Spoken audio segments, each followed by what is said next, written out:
There will come a day when someone you love asks, why didn't they do anything back then? And you'll remember today, November 12th, 2025, the X5.1 solar storm, the moment when the sun showed us how fragile our world really is. Radio blackouts, satellite failures, power grids at the limit, and us, we treated it like a news ticker.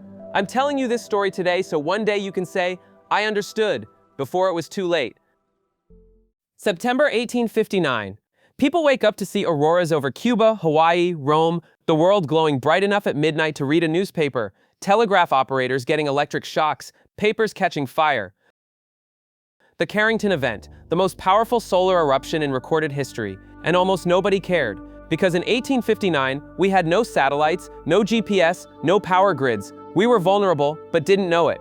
Today, we're the opposite. We can predict solar storms days in advance. We know exactly what's coming, and yet we scroll past the headline. We say scientists always exaggerate. Why are we so good at ignoring dangers we can't touch? March 1989, Quebec, Canada. 2 in the morning. A solar eruption from 2 days earlier reaches Earth. Within minutes, the entire power grid collapses. 6 million people sit in darkness, no lights, no heat, in -10-degree weather, for 9 hours. 9 hours where an entire province lives in the 18th century because the sun coughed, and that was only an X15 flare, 3 times stronger than today's X5.1. But in '89, our infrastructure was simpler. No cell phones, no GPS, no internet. Imagine today, an X15 hits Earth. No power means no traffic lights, no banks, no ATMs, no hospitals beyond basic care. Your phone? Useless. Your computer? Dead. Your car? Modern cars are computers on wheels. If the electronics fry, you're not going anywhere. Here's the truth. We believe we've conquered nature. Your grandparents woke when the sun rose. No electric lights. They ate local food. No refrigerators. Nature was everywhere. Today you flip a switch and there's light. You open the fridge and there are strawberries in January. You drive through blizzards as if weather doesn't matter. We've built a bubble, and inside this bubble, it feels like we've won. But we haven't conquered nature. We've just found a cozy space within its rules, and the sun doesn't play by our rules. The sun has no feelings. It doesn't notice us. It fuses hydrogen into helium for 5 billion years, and sometimes when magnetic fields twist and tear, it explodes a little. A little for the sun. For us, an X5.1 flare is an atomic bomb. AR-4274, this sunspot is larger than Earth. It fired 5 X-class flares in 7 days. That's not an anomaly, that's solar cycle 25, completely normal. The sun gets active, then calm, then active again, every 11 years. We know this, we can predict it, but we treat the sun like weather, as if a solar storm is a rain shower. And here's the paradox, the more advanced our technology, the more vulnerable we are. In 1859, Carrington destroyed telegraphs, annoying, but life went on. In '89, Quebec sat dark for 9 hours, uncomfortable, but survivable.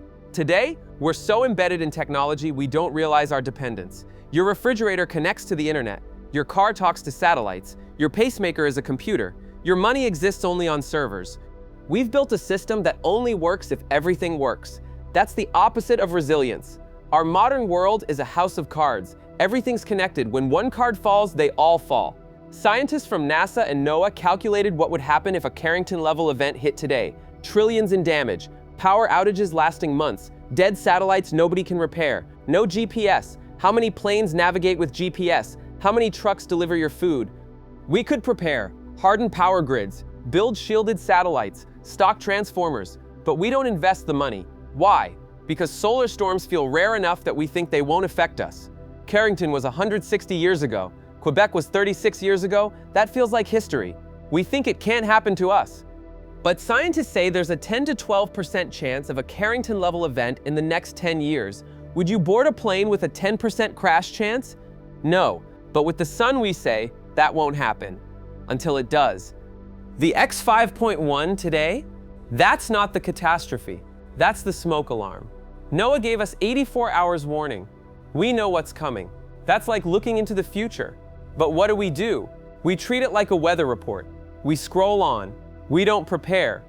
So what can you do? 3 things. First, check spaceweather.com once a week, not from fear, from respect. Second, keep water for 3 days, a flashlight, and cash at home. When power fails, ATMs don't work, but cash does. This isn't doomsday prep, This is self-respect. Third, tell the story forward. Talk to people about solar storms, not as conspiracy, as reality.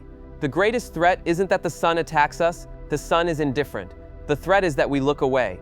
Tonight, go outside, look up. If you see auroras, don't just think beautiful. Think, I live on a planet orbiting a star that can both create me and destroy me. That's not fear, that's awe. And awe keeps us awake. So what have we learned? That we've built a civilization based on the illusion of control. We've forgotten we live on a small rock orbiting a ticking time bomb. We've forgotten the universe owes us nothing. But here's the truth. You're not helpless. You're just finite. And that's okay. Vulnerability isn't weakness. It's the condition under which all life exists. You're vulnerable because you're alive. The solar storm is coming. Maybe nothing happens.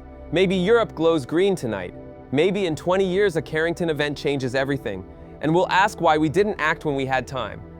We're ready when we stop pretending we're invincible. When we treat the sun with respect, not fear.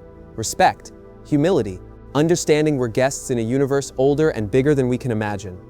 If this gave you something, a feeling, an insight, click the like button, write in the comments, did you see auroras? Are we prepared or living on a ticking time bomb? Subscribe for more content about space, science, the big questions. The sun doesn't wait, but we can learn to listen.